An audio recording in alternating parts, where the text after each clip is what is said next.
નમસ્કાર દર્શક મિત્રો, તાપી જિલ્લાના સમાચારોથી અવગત કરાવતું સમય ક્રાંતિ ન્યૂઝ બુલેટિનમાં વિગતવાર સમાચારો નિહાળો.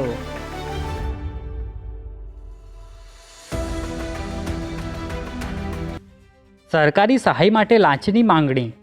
સોંગઢમાં એસીબીનો સફળ ટ્રેપમાં 2 ઝડપાયા. સોંગઢ બજરંગ એગ્રો એજન્સી ખાતે એસીબીએ ₹650ની લાંચ સ્વીકારતા 2 શખ્સોને રંગે હાથે ઝડપી પાડ્યા હતા. ખેડૂતને સરકારની નિદર્શન કીટ સહાય યોજના 2026 હેઠળ મફતમાં મળતા ડાંગર અને જુવારના બિયારણ આપવા બદલ ગ્રામસેવક જીવણભાઈ ગામિતે લાંચની માંગણી કરી હોવાનું સામે આવ્યું હતું. એસીબી દ્વારા ગોઠવાયેલા ટ્રેપ દરમિયાન અક્ષય કેરેલ લાંચની રકમ સ્વીકારતા ઝડપાઈ ગયો હતો. આ મામલે બંને આરોપીઓ સામે ગુનો નોંધી વધુ તપાસ હાથ ધરવામાં આવી છે.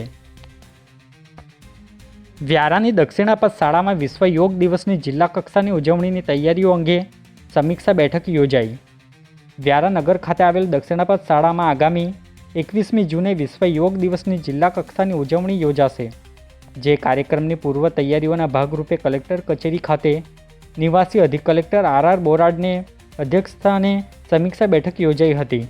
જે બેઠકમાં આરોગ્ય, ટ્રાફિક, પાર્કિંગ, વીજ પુરવઠો, પીવાનું પાણી સહિતની વિવિધ વ્યવસ્થાઓની સમીક્ષા કરવામાં આવી હતી, જેમાં અધિકારીઓ હાજર રહ્યા હતા. વ્યારા કેનેરા બેંક લોન કૌભાંડમાં 2 આરોપીઓ ઝડપાયા. કોર્ટે 3 દિવસના રિમાન્ડ મંજૂર કર્યા. વ્યારાની કેનેરા બેંક લોન કૌભાંડની તપાસમાં પોલીસે વધુ કાર્યવાહી કરતા લોન એજન્ટ સંદીપ કોકણી અને નોટરી એડવોકેટ ઈશ્વર કોકણીની ધરપકડ કરી હતી. બંને આરોપીઓને નામદાર કોર્ટમાં રજૂ કરવામાં આવતા પોલીસે 10 દિવસના રિમાન્ડની માંગણી કરી હતી. જોકે કોર્ટે બંને આરોપીઓના 3 દિવસના રિમાન્ડ મંજૂર કરતા પોલીસે કૌભાંડ અંગે વધુ તપાસ શરૂ કરી છે. વ્યારાના કણજા ગામે ગેરકાયદેસર રેતી ખનન પર તંત્રનો દરોડો. 3 હિટાચી સહિત મોટો મુદ્દામાલ જપ્ત. વ્યારા તાલુકાના કણજા ગામે તાપી નદીના પટમાં ગેરકાયદેસર રેતી ખનનની પ્રવૃત્તિઓ સામે પ્રાંત અધિકારી, મામલતદાર, ભૂસ્તર વિભાગ અને પોલીસની સંયુક્ત ટીમે કાર્યવાહી હાથ ધરી હતી. દરોડા દરમિયાન સ્થળ પરથી 3 હિટાચી મશીન, 10 નાવડીઓ તેમજ રેતી ભરેલા 2 હાઈવા ટ્રક સહિતના મુદ્દામાલ જપ્ત કરવામાં આવ્યો હતો. ભૂસ્તર વિભાગ દ્વારા વધુ તપાસ શરૂ કરવામાં આવી છે. સોંગઢના કિકાકુઈ પાટિયા નજીક પશુઓથી ભરેલી ટ્રક ઝડપાઈ. 2 આરોપીઓની ધરપકડ. સોંગઢ તાલુકાના કિકાકુઈ પાટિયા નજીકથી ગેરકાયદેસર રીતે પશુઓનું પરિવહન કરતી ટ્રકને પોલીસે ઝડપી પાડી હતી. કાર્યવાહી દરમિયાન મુનવર મીર, હસન આલીસર અને આચર ખાન નામના 2 આરોપીઓની ધરપકડ કરવામાં આવી હતી. જ્યારે રાજખમ ખાનને વોન્ટેડ જાહેર કરવામાં આવ્યો છે. પોલીસે ટ્રક અને પશુઓ સહિત અંદાજે ₹14.70 લાખનો મુદ્દામાલ જપ્ત કરી વધુ તપાસ હાથ ધરી છે. ઉચ્છલના દેવચાંદની પાસે મિની ટેમ્પો અને બાઇક વચ્ચે ગમખાર અકસ્માત. બાઇક ચાલકનું ઘટના સ્થળે મોત નીપજ્યું. ઉચ્છલના દેવચાંદની ગામની સીમમાં ઉચ્છલ નિઝર સ્ટેટ હાઈવે પર મિની ટેમ્પો અને બાઇક વચ્ચે સર્જાયેલા અકસ્માતમાં બાઇક ચાલકનું ઘટના સ્થળે જ કરુણ મોત નીપજ્યું હતું.